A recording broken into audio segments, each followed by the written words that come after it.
Bonsoir à tous et bienvenue pour ce nouveau numéro du magazine Isoulagne. Aujourd'hui, nous allons parler de la place de la Corse dans l'Europe et de la coopération avec les îles de la Méditerranée. On se retrouve dans un instant. Merci beaucoup d'être avec nous.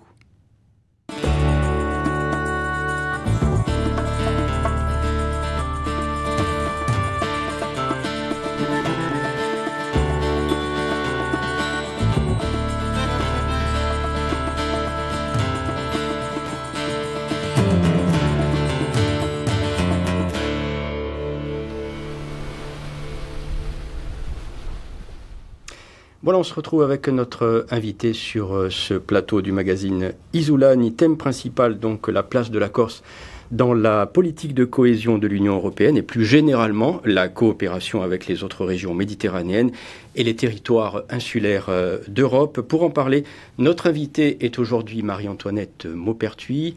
Bonsoir, merci d'être avec nous pour cette émission. Vous êtes conseillère exécutive en charge des affaires européennes, présidente de l'Agence du tourisme. Alors, une première question.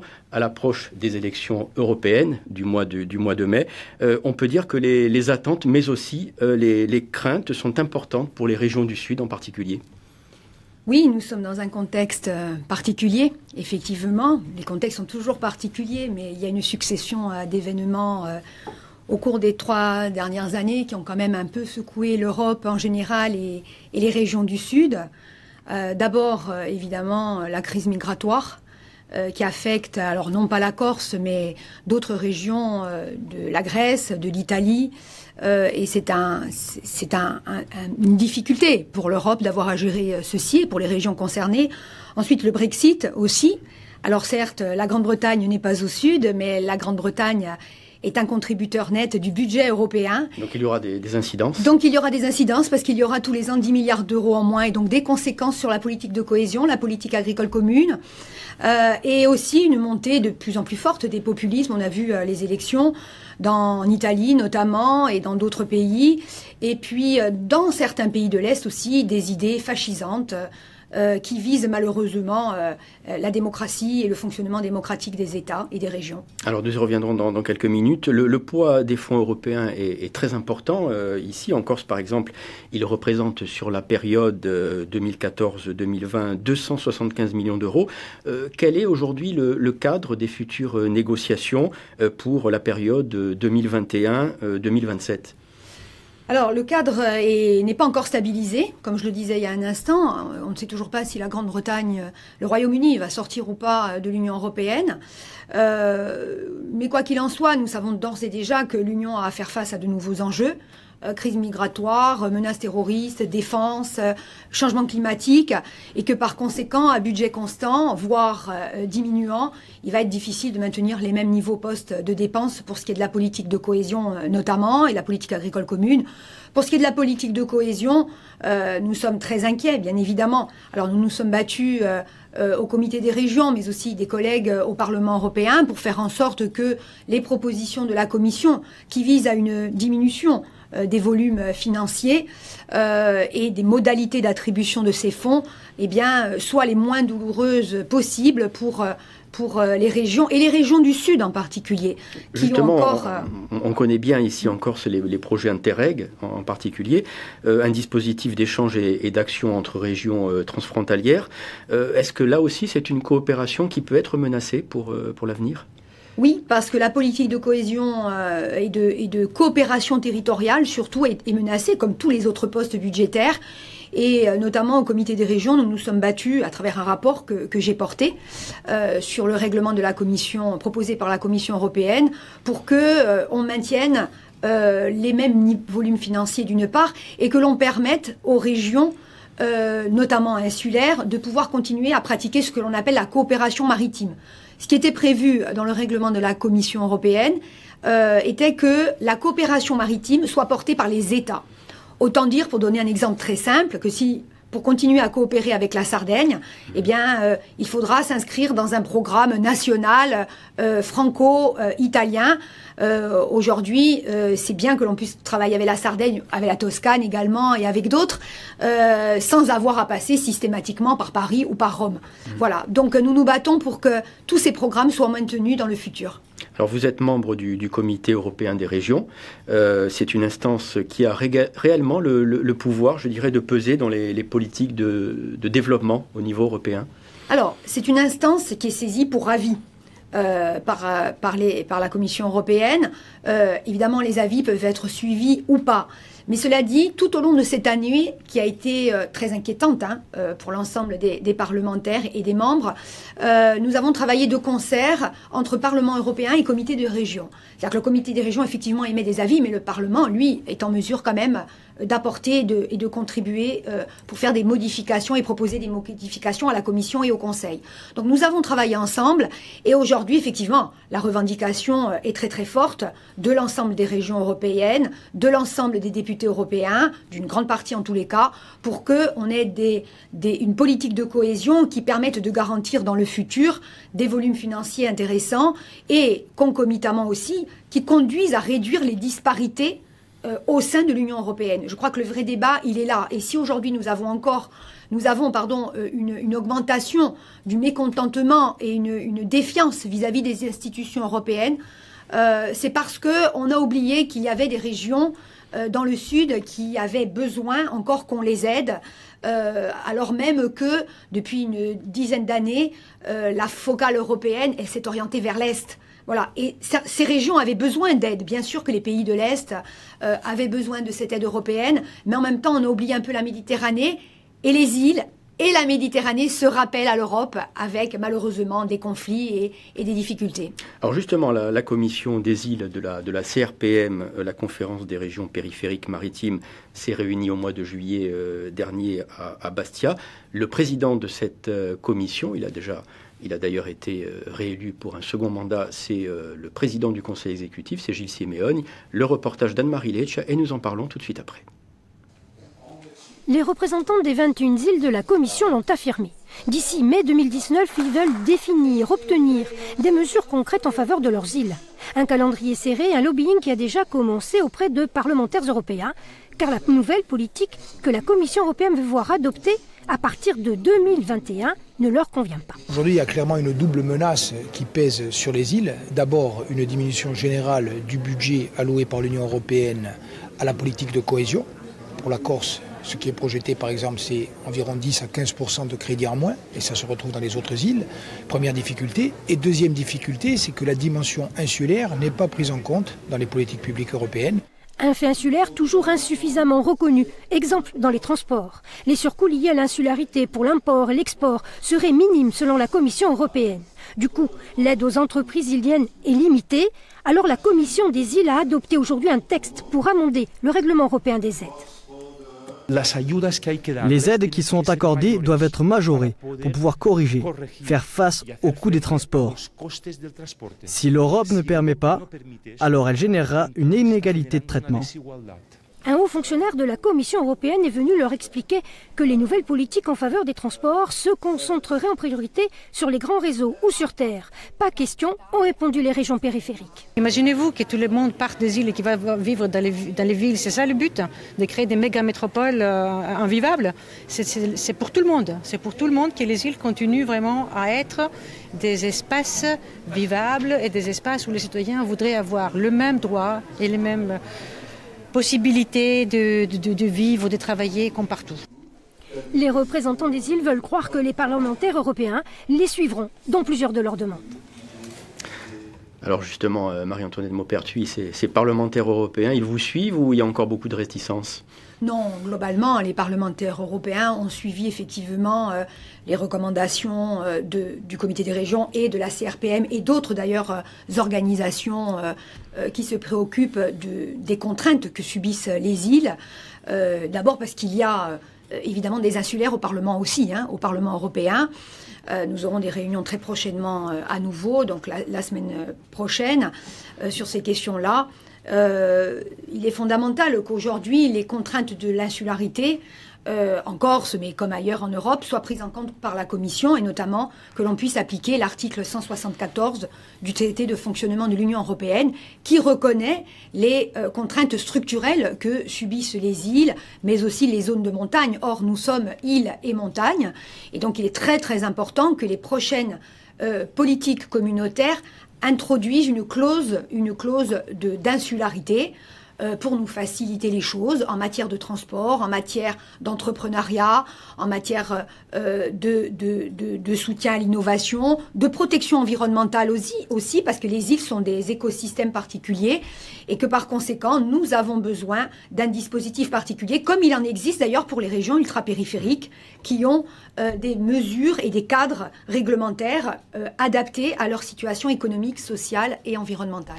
Alors vous avez été désigné rapporteur du futur règlement de la coopération territoriale au sein du comité des régions. Quel est l'intérêt pour les régions insulaires, justement ? Alors, pour les régions insulaires, d'abord, comme je le disais tout à l'heure, ce sont des régions qui sont de fait maritimes, par définition, et qui sont transfrontalières avec tout le monde, avec le reste du monde. Donc, ce qu'il était important, c'était de sauver, ça ne l'est pas complètement encore, mais en tout cas, moi, ce sont les amendements que j'ai proposés, de sauver d'abord la coopération maritime qui doit être traitée entre régions transfrontalières, exemple, Corse et Sardaigne. Ça, c'est le premier point. Le deuxième point, c'est qu'il y a dans ce règlement désormais un volet qui concerne l'innovation et le soutien à l'innovation dans des dispositifs interrégionaux. Sauf que la façon dont il était rédigé, il ne concernait que les régions pratiquement continentales. Donc nous avons obtenu un sous-amendement qui va permettre de prendre en compte la spécificité des régions insulaires, mais aussi ayant un niveau de développement un peu moins élevé que la moyenne communautaire. Donc, ce sont des points qui sont censés favoriser l'équité territoriale en Europe et pour faire en sorte que les îles qui sont soumises à des contraintes puissent participer au marché unique, à la libre circulation des personnes, des marchandises, et que l'équité territoriale en Europe soit respectée comme la cohésion territoriale. Alors il y a eu la semaine des îles vertes à Bruxelles, il y a quelques semaines, le développement durable, l'économie circulaire, c'est l'avenir pour les îles de Méditerranée ? Alors moi, indiscutablement, quels sont nos atouts ? Les îles de la Méditerranée sont aujourd'hui confrontées effectivement à des contraintes très fortes de réchauffement climatique, de pollution diverses et variées. La Méditerranée, il faut le rappeler, c'est un hotspot de biodiversité. Or, il y a de grandes menaces qui pèsent sur cette zone vulnérable. Elle est confrontée à des problèmes sociaux, on le voit avec les migrations. Aujourd'hui, néanmoins, elles ont des atouts, et la Corse en particulier. Les atouts, c'est quand même le tourisme, puisque la Méditerranée est la première destination touristique au monde. 30% des touristes internationaux arrivent en Méditerranée parce que c'est un berceau de civilisation. Il y a un patrimoine naturel et culturel absolument exceptionnel. Et concernant la Corse, nous avons un atout supplémentaire, c'est que nous avons de l'eau. Nous sommes la seule île de Méditerranée à avoir, parce que île montagne, à avoir des ressources en eau très très importantes. Ce qui signifie que nous pouvons véritablement devenir ce que l'on appelle une Green Island, une île verte de Méditerranée. C'est le sens de la feuille de route que j'ai proposée d'ailleurs à l'Agence du tourisme de la Corse, pas uniquement pour des raisons économiques, même si c'est un coût économique certain, mais aussi parce que ça va nous permettre de protéger notre environnement. Dans le domaine de la coopération maritime, vous en avez parlé au début de l'émission, est-ce qu'il y a des craintes de voir disparaître les programmes maritimaux, notamment ? Alors, aujourd'hui, non. Plus, je dirais. Il y a un an, nous nous posions véritablement la question. Aujourd'hui, les programmes Interreg devraient être maintenus. Et il faut le reconnaître, nous avons marché main dans la main avec, y compris les régions continentales, parce que il y a des programmes maritimes, mais il y a aussi des programmes transfrontaliers, Interreg, continentaux. Et moi, lorsque je défends la coopération territoriale ou transfrontalière, je défends toutes les régions européennes. Il y a un front commun pour défendre ces dossiers à Bruxelles ? Tout à fait. Moi, j'ai reçu le soutien, par exemple, d'Estoniens qui coopéraient en mer du Nord avec la Finlande, par exemple. Et d'ailleurs, ce fut un parcours européen fabuleux parce qu'on s'aperçoit que les contraintes existent au nord comme au sud, à l'ouest comme à l'est. Et cette situation de périphéricité ou cette situation de difficulté économique, finalement, elle est vécue par beaucoup d'Européens. Et l'Europe, vous parliez des élections tout à l'heure, l'Europe aujourd'hui connaît une situation, un sentiment de défiance. Les citoyens ont de la défiance vis-à-vis de l'Europe parce qu'on n'a pas tenu compte de ces spécificités-là. Et précisément, lorsque nous nous sommes battus pour le maintien de la coopération territoriale et en particulier des programmes Interreg, on était en train de toucher à quelque chose qui fait le sel de l'Europe, c'est-à-dire la coopération, l'échange entre les peuples, le partage. Et l'Europe, c'est pas que l'économie, c'est aussi la circulation des hommes et des idées. Alors justement, dialogue nord-sud, processus de Barcelone, union pour la Méditerranée, on en parlait. Les initiatives ne manquent pas, mais se heurtent à différents blocages. Le reportage à Bruxelles.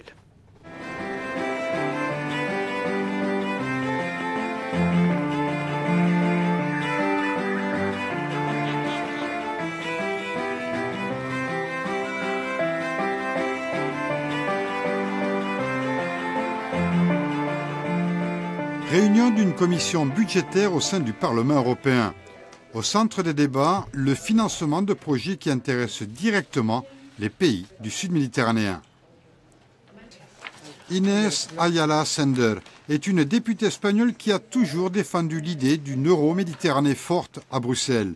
Les projets ne manquent pas, mais le dialogue nord-sud au sein de l'Union européenne n'est plus aujourd'hui une priorité. D'autres actualités font la une ici. Il y a une quantité de projets, d'initiatives, toute une potentialité de relations entre l'Europe, le Maghreb et le sud de la Méditerranée qui n'est pas suffisamment exploitée. Il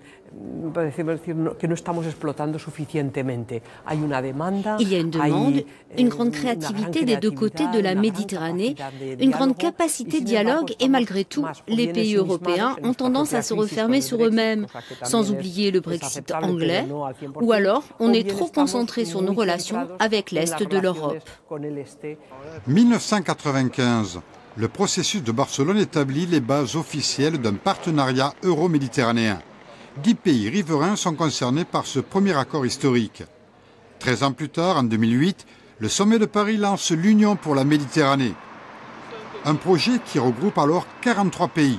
Les deux rives de la Méditerranée se partagent la présidence et le fonctionnement de cette nouvelle institution internationale.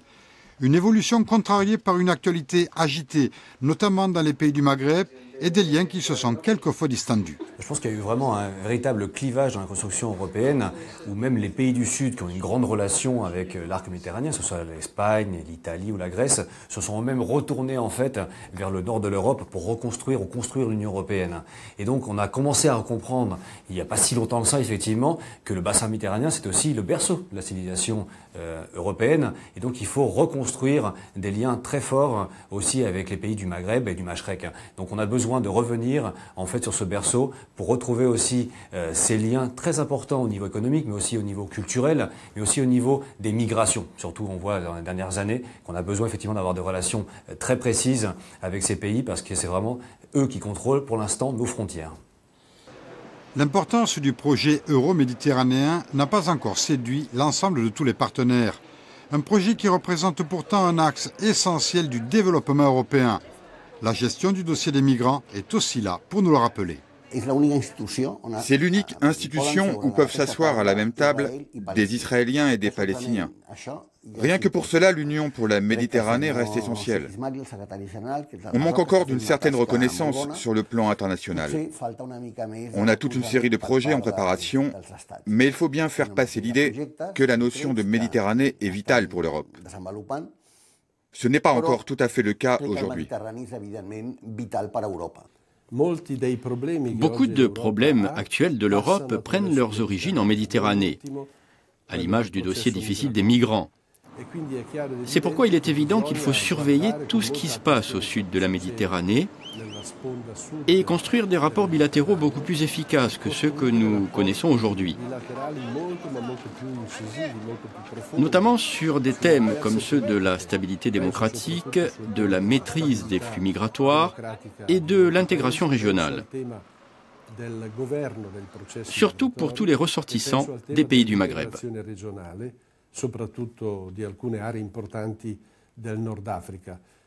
L'inquiétude sur le devenir de l'Union euro-méditerranéenne touche également la CRPM, la conférence des régions périphériques maritimes qui rassemble près de 160 régions. Une organisation internationale qui agit en faveur d'un développement plus juste du territoire européen. Depuis 1973, cette association à but non lucratif a constaté certaines dérives dans la gestion des grands dossiers européens. Il est évident que sur le plan des projets mis en place, il faudra faire beaucoup plus. Les fonds alloués pour la coopération avec la Méditerranée sont encore relativement trop bas de mon point de vue. Et si l'on prend l'exemple de l'aide à la politique européenne de voisinage, seulement 5% du budget général sont consacrés à la politique de coopération transfrontalière, autant pour le sud que pour l'est de la Méditerranée. Sur ces aides, 2 tiers vont au sud de la Méditerranée, 1 tiers pour l'est, et dans l'absolu, ce n'est pas assez. Les journaux à Bruxelles portent un regard dubitatif sur le devenir de l'Union pour la Méditerranée. Trop peu de projets mis en place, un label international en manque de reconnaissance et à l'arrivée, un dialogue nord-sud qui s'inscrit en pointillé. Cette union doit s'imposer sur la scène européenne. C'est une obligation pour l'installer définitivement dans la durée. Il s'est toujours agi d'un certain équilibre assez précaire entre des pays arabes qui sont en demande d'aide de la part de l'Europe, une Europe qui veut bien les aider mais dont les caisses sont finalement assez vides, et puis des susceptibilités, puisqu'il y a des susceptibilités politiques qui sont grandes au sud de la Méditerranée et qu'il s'agit de respecter puisqu'ils sont prompts à déceler des leçons qu'on voudrait leur donner. Donc ils voient que les Européens se recroquevillent sur eux-mêmes, que Bruxelles, l'Union européenne perd de son importance par rapport aux États centraux eux-mêmes et donc ils craignent que la rive sud de la Méditerranée finalement ne soit réduite à un seul problème, celui de la migration. Construire ensemble un espace de paix et de prospérité, c'était le vœu pieux énoncé par les pays signataires du processus de Barcelone qui lançait il y a plus de 20 ans le projet d'une union pour la Méditerranée. Aujourd'hui, cette union est un carrefour. Il ne faut surtout pas oublier que ce projet permet à la Méditerranée de redevenir un espace d'échange et de collaboration. Ce n'était pas arrivé depuis le XVIIIe siècle avec l'affaiblissement de l'Empire ottoman et l'effondrement des cités italiennes. Voilà donc pour ce reportage à Bruxelles. Alors, Commission des îles, Comité des régions, les instances existent, mais ces disparités, ces handicaps ont-ils de l'importance réellement pour la Commission et pour les États aujourd'hui ? Oui, la Commission quand même est sensible aux disparités économiques qui existent entre régions. Pour autant, elle ne met pas forcément tout ce qu'il faudrait en œuvre pour les résoudre. Aujourd'hui, on est dans l'attente des nouveaux critères qui seront utilisés. Nous sommes région en transition, la Corse. Nous le resterons, je pense. Ça veut dire que nous aurons encore des fonds européens. Vous parliez des 275 millions tout à l'heure. Nous en aurons peut-être un peu moins. Mais il y aura toujours des fonds. Mais il y a des régions qui risquent de ne plus en avoir. Il est question que les Baléares, par exemple, aient beaucoup moins de fonds européens qu'elles n'en ont. Ça vient aussi du fait qu'il y a des approches étatiques qui sont assez diverses, justement, et qui rendent difficile une politique homogène. Alors, ce n'est pas tant les dispositifs étatiques. C'est surtout la nature des critères qui sont utilisés. C'est-à-dire que si on n'utilise que le produit intérieur brut par tête comme indicateur, ce n'est pas forcément le reflet de ce qu'est la réalité d'une économie et d'une société. Par contre, si on prend par exemple, on peut avoir un niveau de PIB très élevé et beaucoup de personnes en difficulté. En Corse aujourd'hui, nous avons un PIB par tête qui, en Méditerranée, je dis bien en Méditerranée, est quand même assez élevé par rapport à d'autres régions grecques ou croates, par exemple. Pour autant, nous avons 20% de personnes qui vivent en dessous du seuil de pauvreté. Donc, on voit bien que les critères ne doivent pas être, le critère unique ne peut pas être le PIB par tête. Il faut prendre en compte les aspects sociaux, les critères sociaux, des critères environnementaux, des critères d'éducation. C'est surtout cela. Et la Commission est très rétive à démultiplier les critères parce que son logiciel, quelque part, ne fonctionnerait plus et elle a trop peur de devoir mettre la main à la poche ensuite pour compenser tous les handicaps ou toutes les contraintes qui existeraient sur le territoire. Pour en revenir à la coopération sur le terrain, quels sont les domaines qui restent encore peu développés, justement, en matière de coopération transfrontalière avec les autres régions méditerranéennes ? Moi, il me semble que, alors, dans le domaine des transports, c'est en cours. C'est-à-dire que ça aurait dû sauter aux yeux des responsables européens il y a quelques années. Parce que si on veut coopérer, il faut quand même qu'on puisse se déplacer d'un endroit à un autre. Et vous-même, journaliste, vous le savez, lorsque vous partez en reportage, c'est très compliqué. Pour aller à Malte, par exemple, il vous faut plus d'une journée. Pour aller aux Baléares, il vous faut plus d'une journée. À Cagliari, pas si loin que ça. C'est très compliqué. Donc, il eût fallu peut-être penser beaucoup plus fortement à de la coopération transversale en matière de transport. Aujourd'hui, on a créé un schéma qui s'appelle le schéma RTET, les autoroutes de la mer. Mais sauf que quand vous n'êtes pas sur l'autoroute, c'est comme le TGV, si vous êtes dans une gare un peu plus loin, évidemment, vous n'allez pas à grande vitesse.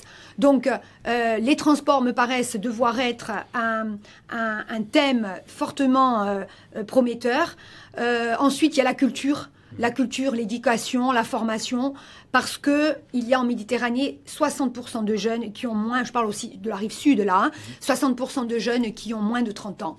Ces jeunes, et si on ne veut pas qu'ils partent, qu'ils migrent, comme on le voit actuellement dans des conditions terribles et absolument catastrophiques, il faut qu'il y ait un niveau de capital humain qui s'élève. Et la coopération doit se faire sur ces thématiques-là. Ça me paraît essentiel. Culture, éducation, formation, ça me paraît très très important. Et enfin, l'environnement. On est Méditerranée parce qu'on a cette mer, ce bien commun qui est tout autant aux Marocains, aux Corses, qu'aux gens de Provence-Alpes-Côte d'Azur. Il faut absolument qu'on arrive à préserver cette mer, ce lien qui nous a permis de communiquer pendant des siècles, qui est source de vie. Et aujourd'hui, encore une fois, la Méditerranée est vraiment en danger. Il y a 93% des espèces de Méditerranée qui sont considérées comme étant en danger. Donc, il est absolument nécessaire que l'on défendre cet environnement et que nous ayons, comme on essaye de le faire dans le cadre du programme Maritimo, que nous ayons des mesures environnementales, mais qui doivent passer. On n'est pas là pour donner des leçons au Sud. On doit co-construire des solutions de protection environnementale avec des exemples dans le domaine du tourisme, dans le domaine de la pêche, dans le domaine des pratiques sportives en mer. Et il y a des choses collectives à co-construire. Voilà, l'Europe se place souvent comme un donneur de leçons. Et ça, c'est compliqué dans un rapport Nord-Sud. Alors justement, c'est très intéressant ce que vous dites par rapport à notre prochain reportage, puisque un enjeu important pour les îles du Sud en particulier, eh bien, c'est le développement du tourisme de masse et les contraintes, bien entendu, de plus en plus fortes qui sont liées à ce développement. Le regard justement aux Baléares, et nous en parlons tout de suite après. Dans le port de Palma de Majorque, un incessant défilé de bateaux de croisière. En été, ils sont jusqu'à 8 chaque jour, avec à bord des milliers de touristes. Allemands, anglais, suédois ou encore français, ravis de poser le pied sur la perle des Baléares. Majorque nous plaît beaucoup. On est déjà venu plusieurs fois. J'adore le climat, l'hospitalité, et puis il y a beaucoup de choses à visiter. C'est très joli, la météo est super, la mer aussi, c'est juste un endroit super. Oui, c'est génial. En quelques minutes, les rues du centre de Palma sont bondées. Les terrasses prises d'assaut. Mais pour accueillir ces visiteurs, de drôles de messages sans équivoque sur les murs. Le tourisme tue la ville. Ou encore, la ville appartient à ses habitants. À force de slalomer entre les vacanciers, certains résidents se sentent envahis. Ces rues, en général, on les évite. C'est vraiment dommage parce qu'avant, c'était nos quartiers. Mais maintenant, on emprunte en priorité les rues adjacentes, plus petites. Sinon, c'est impossible d'avancer. Maria Barcela est membre d'un collectif de défense des habitants. Fatiguée, dit-elle, de voir son île transformée en parc d'attractions et les petits commerces fermés les uns après les autres. Peu à peu, tout devient dirigé vers les touristes et non vers ceux qui vivent ici toute l'année. On n'a plus de serruriers, de magasins de bricolage. C'est devenu difficile d'en trouver ici, dans le centre. Seules quelques enseignes résistent face aux magasins de souvenirs, comme cette mercerie. J'ai vu que vous aviez de jolis éventails. Oui, je vous les montre. Ici, la majorité des clients, ce sont des gens d'ici, pas des touristes. On espère qu'on restera ouvert. Tous les clients nous demandent de résister. Je leur réponds, si vous venez, on ne fermera pas. Des habitants qui reprochent surtout aux visiteurs de faire grimper les prix de l'immobilier. Pour le comprendre, il suffit de visiter les maisons que vend Sandra Porras. Ses clients sont presque tous étrangers. Ici, vous avez une maison sur le point d'être terminée. Elle fait 200 mètres carrés et tout ouvert sur l'extérieur avec cette grande piscine. L'acquéreur de cette villa, une famille d'Allemands. Et ça, c'est la cerise sur le gâteau. Prête à mettre le prix 650 000 € pour profiter de cette vue sur la Méditerranée chaque matin. C'est un prix trop élevé pour le public espagnol. Ici, les propriétaires savent que leur bien se vendra à n'importe quel prix avec les acheteurs étrangers. Donc c'est difficile pour un Espagnol de trouver un logement, en vente comme en location. Des loyers tellement exorbitants que certains habitants peinent à se loger, comme José Ramon. L'an dernier, il cherche un logement mais ne trouve qu'une simple chambre dans un appartement partagé et au prix fort. J'ai payé 1060 €. Pour juste une chambre. C'est totalement disproportionné. C'est beaucoup d'argent. Mais selon lui, ce qui fait grimper les prix, ce sont surtout les locations touristiques illégales. Là, c'est l'appartement qui est en location saisonnière, juste devant ma porte. Même son propre voisin a choisi d'en faire un business. Je vois des groupes de 8 à 10 personnes rentrer dans son appartement. C'est rentable. Pourquoi il le louerait 600 ou 800 € à un habitant quand il peut gagner jusqu'à 6 000 avec des touristes? Le gouvernement local le promet, les contrôles sur ces locations touristiques illégales seront renforcés. Mais impossible de limiter le nombre de touristes, 10 millions l'an dernier sur les plages de Majorque, et ils sont chaque année 10% plus nombreux. Oui, effectivement, comme l'archipel des Baléares, la Corse est bien entendu en première ligne pour ces enjeux, comme toutes les îles de Méditerranée, précisément. Alors, quelle doit être la priorité pour les prochaines années? Alors, peut-être pas pour inverser complètement la tendance, mais pour faire en sorte qu'on ne se retrouve plus avec de telles aberrations. Alors, cette aberration-là, elle a quand même été voulue par Franco. C'est-à-dire que les Baléares ont une hyper-spécialisation en tourisme de masse, et depuis une quinzaine d'années, elles commencent à comprendre que c'est la mauvaise trajectoire.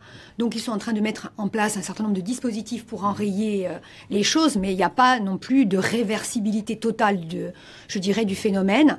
Nous, en Corse, ce que l'on propose au regard de ce qui peut se passer aux Baléares, au Cinque Terre, et à Venise, à Santorin, nous avons proposé une feuille de route qui a été validée par l'Assemblée de Corse, où effectivement les opérations touristiques seront des opérations d'éco-responsabilité. Nous souhaitons engager non seulement l'offre touristique dans une démarche éco-responsable, mais aussi limiter, lorsqu'il le faudra, les flux touristiques sur certains sites. On ne peut pas interdire complètement, mais on peut trouver des systèmes pour déployer les flux, notamment.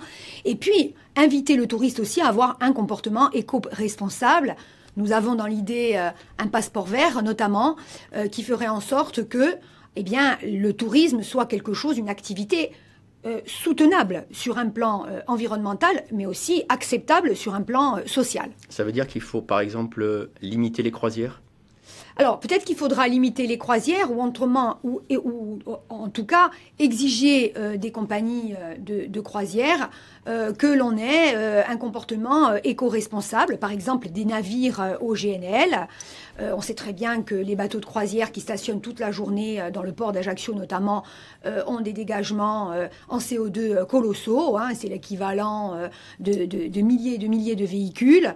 C'est aussi la nécessité d'avoir un comportement éco-responsable en matière d'offres, hébergement, restauration, activités de loisirs, parce que de toute manière, sinon, nous irons nous aussi vers une catastrophe, c'est-à-dire tuer la poule aux œufs d'or. Personne n'en a envie. Moi, tous les acteurs économiques que je vois, et notamment les premiers concernés, les hébergeurs, les offreurs, les restaurateurs, personne n'a envie d'arriver à une situation de surfréquentation, de tourisme de masse.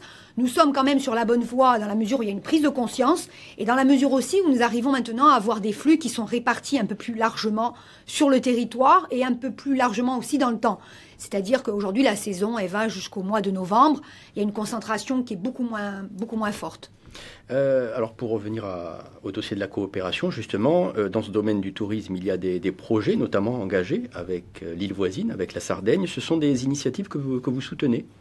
Ah, complètement. Ce sont des initiatives que nous avons défendues dans le comité de suivi des fonds maritimes, dans le cadre du programme Interreg.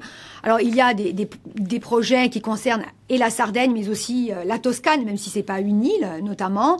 Dans le domaine, par exemple, de circuits touristiques à vélo, ce qu'on appelle la mobilité douce. Donc, nous avons un projet, le projet Intense, qui est là pour définir un réseau de cyclotourisme en Méditerranée, entre nos îles, en tout cas, et nos régions limitrophes. Donc ça, c'est intéressant parce que ça se fait pas forcément en plein mois d'août, ça se fait à d'autres périodes. Et puis, c'est du slow, c'est de la slow mobility, donc les gens prennent le temps, vont dans les villages, etc.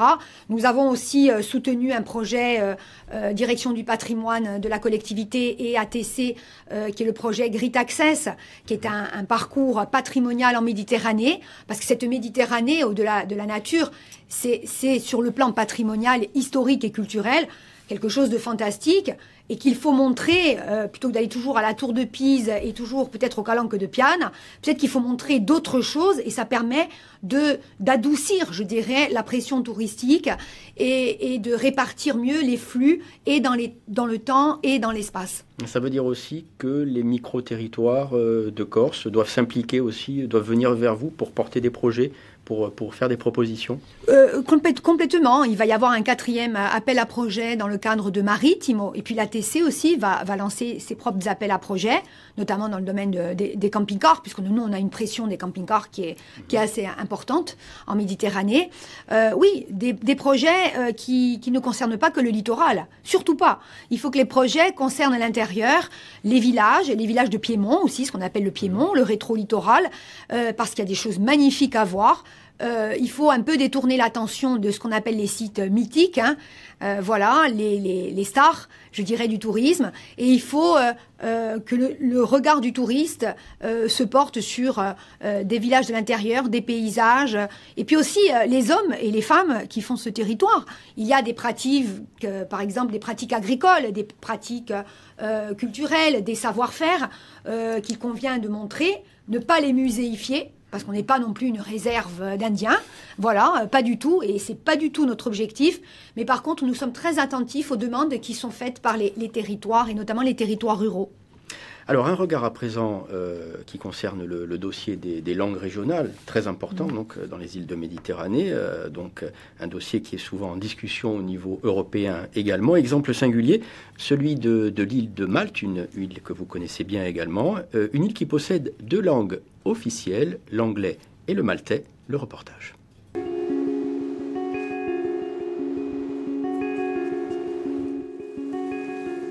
Quand on se promène dans les rues de La Valette, au détour de chaque conversation, il n'est pas rare de percevoir des accents italiens, anglais ou arabes. Rien d'étonnant. Le maltais est le résultat de tous ces mélanges. Cette langue est l'une des plus anciennes encore vivantes. Son origine remonte au IXe siècle. Aujourd'hui, elle est parlée par 95% de la population. Malte, un pays qui offre la particularité de posséder 2 langues officielles, le maltais et l'anglais. Une dualité que l'on vit naturellement ici.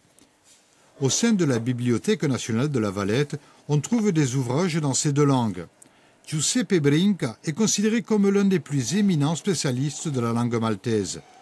Auteur de nombreux ouvrages de référence, il n'oppose pas l'anglais avec sa langue maternelle. Il préfère avancer la notion de complémentarité. Pour nous, il n'y a rien de plus logique que de s'exprimer en maltais. On ne se pose même pas la question, c'est naturel. Avec l'anglais, il n'y a pas de problème. Les films, la télévision, le cinéma sont bien sûr diffusés dans cette langue. La plupart des journaux et la radio aussi. L'usage de l'anglais est important dans notre île. Mais il n'y a pas d'opposition avec le maltais, on le vit très bien. Tout commence sur les bancs de l'école. C'est pourquoi une loi scolaire de 1999 précise que le maltais et l'anglais sont les 2 langues d'enseignement de la maternelle à l'université. Un bilinguisme généralisé, appliqué le plus naturellement dans cette île. Chez nous, on ne fait pas de différence entre la pratique de l'anglais et celle du maltais. Parce que l'école ne doit pas être que le reflet de la société qui l'entoure. L'anglais et le maltais sont nos 2 langues officielles. C'est notre réalité, Voilà pourquoi on la retrouve dans nos écoles. Cours de langue maltaise dans une classe de 3e. L'éducation nationale là-bas privilégie le multilinguisme. Une politique qui reçoit le soutien du Parlement européen. Mais les textes de loi sont une chose, la pratique une autre. Ces règles sont assouplies suivant la provenance des élèves. Ce principe du bilinguisme peut varier suivant la population concernée.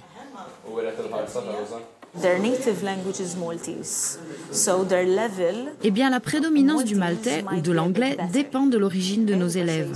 À partir de là, on s'adapte. Si on prend l'exemple de ma classe, dans cette école, la plupart d'entre eux maîtrisent le maltais. Donc, la préférence est donnée à notre langue, rien de plus logique. Mais ce n'est pas forcément toujours le cas ailleurs. Avec des élèves venus de l'extérieur, on privilégie l'anglais. Tout est une question d'équilibre, mais cela se fait naturellement.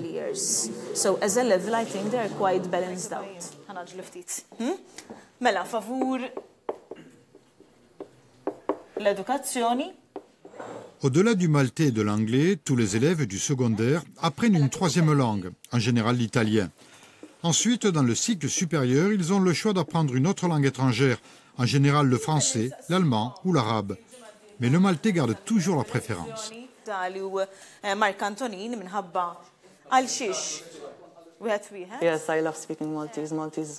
J'adore parler le maltais, c'est ma langue préférée. C'est important pour nous, mais on connaît aussi l'italien et surtout l'anglais. C'est essentiel dans le monde d'aujourd'hui. C'est le langage des ordinateurs et de toutes les nouvelles technologies. C'est indispensable de le maîtriser. Cette maison d'édition est l'une des plus anciennes que l'on puisse trouver à La Valette. Elle publie en moyenne une 50aine de livres par an, 2 fois moins qu'il y a 10 ans. Les 2 tiers sont en maltais, le reste en anglais. On trouve ici des ouvrages d'art, de poésie, mais également des romans et des livres pour enfants. Des éditeurs qui adaptent aussi leur production à l'évolution de la pratique de leur langue.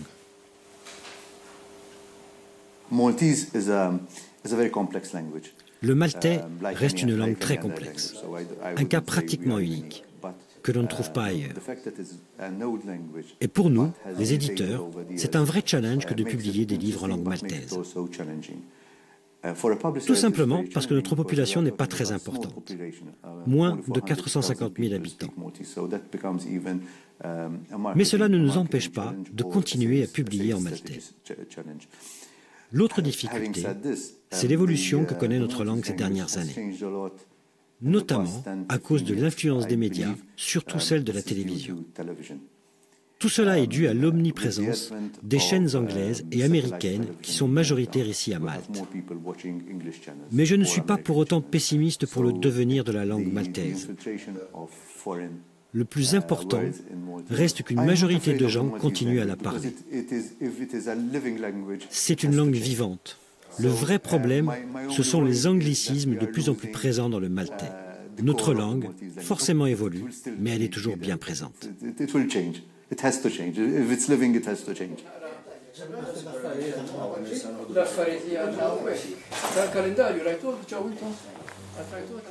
Réunion au sein du Conseil national de la langue maltaise. Le gouvernement a promulgué une loi pour la défense de sa langue. Il s'agit d'élaborer et de promouvoir une politique linguistique appropriée pour la promotion et la défense de l'identité du peuple maltais. Notre Conseil national, c'est en fait le gouvernement de la langue maltaise. On propose des lois et on a aussi un devoir de contrôle. On travaille également sur le développement et la diffusion du maltais. On travaille par exemple sur la signalétique dans nos rues. Et si vous vous promenez, vous vous apercevrez que la plupart des informations sont en anglais. Il faut arriver à imposer une double écriture, en anglais, mais aussi en maltais. Il ne faut surtout pas oublier que notre langue est une langue officielle, et à partir de là, on doit être sur un pied d'égalité avec l'anglais. Cette île a toujours été au cœur de l'histoire des empires européens, arabes et ottomans. La langue maltaise n'est jamais que le reflet de toutes ces influences. Aujourd'hui, Malte, avec le Luxembourg, fait partie des pays les plus en pointe pour l'apprentissage des langues. On recense 40 écoles spécialisées dans les séjours linguistiques. Malte prouve ainsi que l'on peut développer le multilinguisme sans pour autant renier son identité. Voilà donc pour cet exemple maltais très intéressant, très particulier.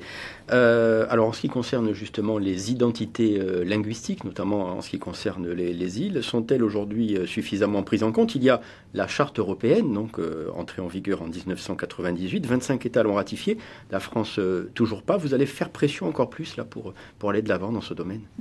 D'autant plus que lorsqu'on voit des exemples de ce type, lorsqu'on voit que le plurilinguisme n'est pas néfaste à l'identité d'une région ou d'une nation, que la co-officialité, ça existe, c'est pratiqué, qu'il y a en Europe, et notamment dans les instances européennes, la possibilité pour les Catalans de s'exprimer dans leur langue, les Irlandais du Nord aussi, en gaélique, dans les instances européennes, à partir du moment où ils en font la demande. Je crois qu'il faut continuer effectivement à se battre pour que les langues comme le corse puissent être vivantes, pratiquées. Puis je crois qu'il y a un autre combat, mais qui est mené et que nous menons à travers le plan Lingua d'Emile Vinti. Je crois qu'il faut une pratique aussi quotidienne, des outils, outiller la langue, c'est très important. Xavier Luciani s'est battu pour ça, notamment pour qu'il y ait des centres d'immersion, pour que les médias joue un rôle très important. J'entendais dans le reportage qu'effectivement on subit les médias anglo-saxons et même les Maltais s'en inquiètent alors qu'ils sont anglophones et que l'anglais est une langue officielle. Mais les autres médias dans d'autres langues doivent jouer leur rôle. Et je crois qu'ici, la démonstration est faite que... ici, c'est le cas. Ici, c'est le cas, que ce soit vos collègues de la radio ou les autres, c'est de la presse écrite. C'est très, très important et ça permet d'avoir un usage linguistique adapté aux réalités du monde contemporain, bien évidemment. Il faut que l'on puisse parler de tous les sujets aujourd'hui en langue corse. Et je crois que les médias jouent un rôle très, très important dans ce domaine. Alors en matière de coopération, justement, il y a la culture qui offre quand même une riche diversité. Sur ce point, en Méditerranée, il y a quand même une évolution qui a été sensible ces dernières années. Il y a de plus en plus de festivals, il y a de plus en plus de manifestations culturelles avec des échanges. On le voit ici en Corse. Là aussi, ce sont des initiatives que vous allez soutenir encore plus dans les prochaines années? Mais dans le cadre du programme Interreg, notamment, il n'était pas prévu que soient mis en œuvre des projets dans le domaine de la culture. Parce qu'en général, les acteurs culturels, ce ne sont pas des grandes entreprises, ce ne sont pas des chambres de commerce, des universités. Ils s'occupent de leurs spectacles et de leur création et ils ne sont pas là pour monter des dossiers européens très souvent. Et donc, nous avons permis, dans le cadre du 3e appel à projet, à la demande de la Corse, de la région Corse, que l'action culturelle puisse être prise en compte. C'est ce qui a été fait. Ça n'a pas été forcément toujours facile et certains opérateurs culturels, acteurs culturels ont dû s'organiser en consortium pour pouvoir répondre à des appels à projets. Mais en tout cas, nous allons dans ce sens-là. En Méditerranée aujourd'hui, la question de l'identité méditerranéenne, des identités, puisque on est dans une forte diversité culturelle, bien qu'ayant des atomes crochus et des valeurs communes à défendre, cette diversité-là, elle doit être maintenue. Moi, j'ai envie de dire que il y a une question de biodiversité, qui est la diversité écologique, et il y a une diversité culturelle. C'est ce qui fait l'originalité, la force de la Méditerranée. Et l'acteur politique que je suis s'évertuera à le défendre, bien sûr. Rapidement pour terminer, Marie-Antoinette Maupertuis, vous êtes donc conseillère exécutive, mais vous êtes universitaire. Là, dans le domaine de l'université, il va falloir aller encore plus loin en matière de coopération, justement, avec les autres universités méditerranéennes. Je crois que c'est fondamental. C'est fondamental, mais l'université de Corse est très, très impliquée. Elle le fait déjà, mais il faut aller encore plus loin. Elle le fait déjà. Il faut le faire encore plus avec nos voisins italiens qui sont vraiment très, très proches. C'est fondamental. Et nous avons une chaire méditerranéenne portée par Françoise Graziani, la chaire Paul Valéry, qui a permis des échanges fabuleux au cours des 3 dernières années. Et le mot de Valéry qu'il faut retenir, c'est que la Corse, c'est une une sur-Méditerranée, c'est-à-dire que nous sommes une concentration de tout ce qui peut se passer de bien ou de pas bien en Méditerranée. Et ces échanges donc intellectuels, scientifiques, ont été fabuleux parce que ils n'étaient pas ésotériques du tout. Ils sont liés à une actualité très très forte qui est celle de la circulation des marchandises, la circulation des hommes, le partage, les échanges, la protection, la relation au milieu, qui fait que lorsqu'on est méditerranéen, non, on n'est pas un nordique, et réciproquement d'ailleurs. Donc le lien au lieu, il est très très important, et nous, c'est le lien à cette mer qui nous lie les uns et les autres. Je crois que c'est important que les échanges universitaires, alors en sciences humaines et sociales, c'est ce que je viens d'expliquer, mais aussi dans le domaine des sciences naturelles, par exemple sur les ressources halieutiques, Stella Mar est en train de travailler là-dessus, et puis dans le domaine des énergies renouvelables, c'est très important. Alors on va terminer en découvrant des photos de la Méditerranée et des îles en particulier. Donc un coup d'œil sur le site de notre partenaire Mediterranean Citizen Story. 2 reportages à découvrir aujourd'hui, celui d'Andrea Tosi, originaire d'un petit village des Alpes centrales en Italie. Il nous propose une série de photos en Italie et en Grèce. Et puis second reportage à découvrir donc sur ce site internet, celui de Pavlos Vassilopoulos. Il vit à Céphalie, une petite île de la mer Ionienne, et il utilise souvent des drones pour réaliser ses photos. Une autre façon de découvrir des paysages sublimes, comme vous le constatez, paysages de la Grèce et de ses nombreuses îles. Voilà, c'est à présent la fin de cette émission Isoulani. Merci Marie-Antoinette Maupertuis d'avoir été avec nous pour cette émission consacrée en particulier aux îles de la Méditerranée. On se retrouve très bientôt sur France 3 Corse via Stella. Je vous souhaite de passer une très bonne fin de soirée. À très bientôt et merci à tous.